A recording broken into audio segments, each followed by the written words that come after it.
Hello, मैं हूं सुनील सिंह ठाकुर और आज हम कक्षा 12वीं का चैप्टर 3 का न्यूमेरिकल सॉल्व करने जा रहे हैं, जो कि एनसीईआरटी के सिलेबस के हिसाब से बहुत ही महत्वपूर्ण टॉपिक है और बहुत ही महत्वपूर्ण क्वेश्चंस हैं जिनके कि आपको बहुत आसानी से पूरे नंबर प्राप्त होते हैं। तो चलिए शुरू करते हैं। हमारे पास जो प्रश्न है, सबसे पहले प्रश्न को पढ़ते हैं। 1 ओम, 2 ओम, 3 ओम के 3 प्रतिरोध श्रेणी क्रम में संयोजित है यदि प्रतिरोधों का संयोजन किसी 12 वोल्ट की बैटरी जिसका आंतरिक प्रतिरोध नगण्य है से किया जाए तो प्रत्येक प्रतिरोध के सिरों पर वोल्टता ज्ञात कीजिए। तो यहां से हम शुरू करते हैं। सबसे पहले हम डायग्राम से बना लेते हैं। 1 ओम, 2 ओम के 3 प्रतिरोध श्रेणी क्रम में जुड़े हुए हैं। तो मान लेते हैं हमारे पास ये 3 प्रतिरोध हैं। एक है 1 ओम का प्रतिरोध, ये है हमारा 2 ओम का प्रतिरोध और ये है हमारा 3 ओम का प्रतिरोध। इन तीनों प्रतिरोधों को हमने 12 वोल्ट की बैटरी के साथ कनेक्ट कर दिया है, यानी यहां पे हो गया हमारा 12 वोल्ट। ये प्रतिरोध मान लेते हैं हम R1, R2 और R3 प्रतिरोध हो गया। तो अब सबसे पहले हमें ये निकालना होगा कि इस सर्किट के अंदर कितना करंट प्रवाहित हो रहा है। तो सबसे पहले हम धारा निकालेंगे। तो ओम के नियम से हम देखेंगे। ओम के नियम से होता है V = IR। तो यहाँ पे हम देखते हैं हमें I की वैल्यू चाहिए, तो I बराबर होगा V/R। अब देखो I का मान होता है V/R। V हमें पता है, V मतलब कितना वोल्ट है, वोल्ट लगा है हमारे पास। V बराबर मिला है हमें, V बराबर 12 वोल्ट। हमें चाहिए R का मान। R यानी तुल्य प्रतिरोध। तुल्य प्रतिरोध जो तीनों प्रतिरोध है वो श्रेणी क्रम में जुड़े हुए हैं और श्रेणी क्रम का हम जानते हैं कि श्रेणी क्रम में यदि प्रतिरोध जुड़े हुए होते हैं तो जो फार्मूला होता है R बराबर R1 + R2 + R3। तो R निकालने के लिए हम लिखेंगे 1 ओम + 2 ओम + 3 ओम। तो R का मान प्राप्त होगा 3, 2, 5 और 1 6 ओम। यानी जो R का मान प्राप्त हुआ वो हुआ हमें 6 ओम प्राप्त हुआ। तो हम करंट निकालेंगे यहां से।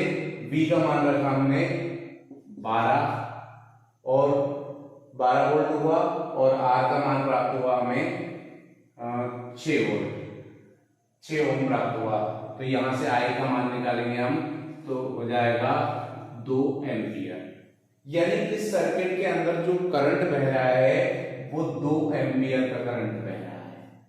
कितने? 2 एम्पियर का करंट बह रहा है। तो अब हम देखते हैं, हमसे पूछा गया है कि से किया जाए तो प्रत्येक प्रतिरोध के सिरों पर वोल्टता ज्ञात कीजिए, कितना वोल्टेज का पतन हो रहा है। तो हम देखते हैं जब श्रेणी क्रम के अंदर जोड़ा जाता है, तो हमने पहले भी बात की थी, श्रेणी क्रम के अंदर जोड़ा जाता है तो जो विभवांतर का मान होता है वो अलग अलग होता है, परंतु सर्किट के अंदर जो बहने वाली धारा है वो एक समान होती है। इस वाले प्रतिरोध में भी 2 एम्पियर की धारा बहेगी, इसमें भी 2 एम्पियर की धारा बहेगी और इसके अंदर भी 2 एम्पियर की धारा बहेगी, परंतु इनके जो वोल्टेज है वो अलग अलग होंगे। तो हमें निकालना है कि प्रत्येक प्रतिरोध के सिरों पर कितना वोल्टेज लग रहा है। तो सबसे पहले हम बात करते हैं 1 ओम के प्रतिरोध पर। 1 ओम के प्रतिरोध पर वोल्टता। अब यहां से हम देखते हैं, यही से हमारे फार्मूले की बात करते हैं। V बराबर I, R के हिसाब से हम देखें, मान लेते हैं कि पहले जो प्रतिरोध है उसका जो विभवांतर है V1 है और I, क्योंकि I करंट सब में बह रहा है एक समान रूप से, इसलिए I और जो प्रतिरोध है वो R1 है। तो इसी फार्मूले में हम मान रख देंगे V1 हमें प्राप्त करना है, तो I कितना है हमारे पास 2 एम्पियर है और R1 जो है वो 1 ओम है। तो यहां से हम लिख देंगे V बराबर 2 वोल्ट, यानी V1 का मान निकल के आया 2 वोल्ट। इसी प्रकार जब हमें 2 ओम के प्रतिरोध में का कितना विभवांतर है वो निकालना है, तो इसके लिए हम सीधे से फार्मूले से निकाल लेंगे। 2 ओम के लिए निकालेंगे तो V2 का मान हो जाएगा IR2। यहाँ पे गौर करने वाली बात है कि जो करंट का मान होगा वो श्रेणी क्रम में एक समान होता है। तो V2 बराबर हो जाएगा I का मान है 2 एम्पियर और R2 जो प्रतिरोध है हमारे वो है 2। तो V2 का मान प्राप्त हो गया 2 दूनी 4 वोल्ट। इसी प्रकार हम 3 ओम के लिए निकालेंगे।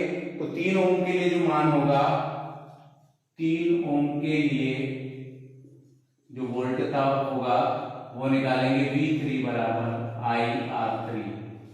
V3 बराबर I का मान हम जानते हैं कि 2 और R3 का मान है हमें पता है 3। तो V3 बराबर प्राप्त हुआ 3 दूनी 6 वोल्ट। यानी यहां से हमने 1 ओम के सिरों पर, 1 ओम प्रतिरोध के सिरों पर जो वोल्टता होगी वो 2 वोल्ट होगी। 2 ओम के प्रतिरोध पर जो वोल्टता होगी वो 4 वोल्ट होगी और 3 ओम के प्रतिरोध पर जो वोल्टता होगी वो 6 वोल्ट होगी।